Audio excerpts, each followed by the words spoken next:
With the presidential election 1 week away, Bob Dole is spending extra time in California, vowing to fight for every vote in the Golden State. Yesterday, Dole hit two of the hot-button topics in California: illegal immigration and affirmative action. CBS News correspondent Barry Bagnato is traveling with the Dole campaign. Dole is heading into a fourth straight day of California campaigning. We're coming back next weekend. Don't let everybody ever tell you we didn't fight for California. We're fighting for every vote in this great state, all over California. That appearance was in Orange County, a normally dependable Republican stronghold. The fact Dole had to go there so close to the election illustrates the trouble he faces. He needs this state so badly he has been focusing on California issues. California Civil Rights Initiative allows the voters of this state to endorse a great principle. The principle that racial distinctions have no place in our lives or in our laws. In San Diego, he praised a voter initiative to end the state's affirmative action programs, an idea President Clinton opposes. Discrimination is wrong.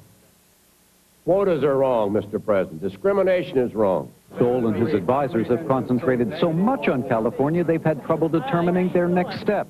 Well into the night, they discussed where the campaign should go from here. Barry Bagnato, CBS News, with the Dole campaign, Newport Beach, California. For his part, President Clinton was out campaigning in the Midwest yesterday. In St. Louis, he took credit for new figures showing a significant drop again this year in the federal budget deficit.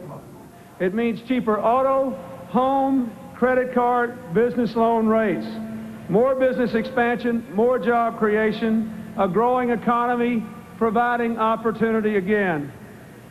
My friends, America has heard a lot of calls in the last several days. I would say that these results prove that America is awake and moving in the right direction to the 21st century.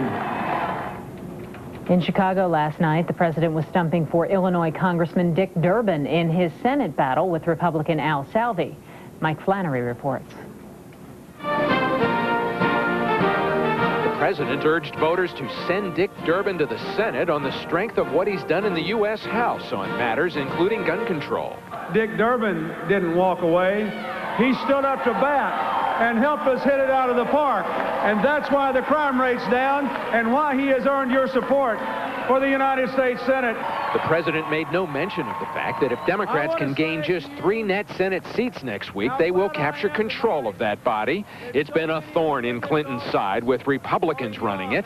Senator Al D'Amato and others have conducted one investigation after another into alleged wrongdoing by the White House.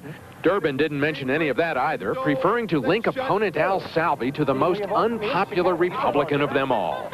We're going to be wide awake, knocking on the doors, making the phone calls, talking to our friends and family to make sure that they come out for this election. Because you know why?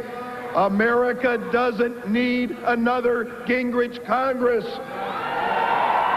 A Republican spokesman was taking Clinton's return to Illinois at this stage as a sign of weakness. Things must be closer than the Democrats are willing to admit, he said. Indeed, the crowd of 6,000 was far smaller than the lunchtime crowd of about 50,000 that Clinton and Gore attracted at this same site 4 years ago. In Chicago, Mike Flannery for CBS News. A controversial former Commerce Department official and Democratic Party fundraiser could wind up testifying against his former boss today. John Wong is already under fire for soliciting foreign donations for President Clinton. Now the conservative group Judicial Watch has some more questions for him. As part of a suit against the Commerce Department, Judicial Watch plans to ask Wong if the late Commerce Secretary Ron Brown used some of his overseas trade missions to raise money for the Democratic Party.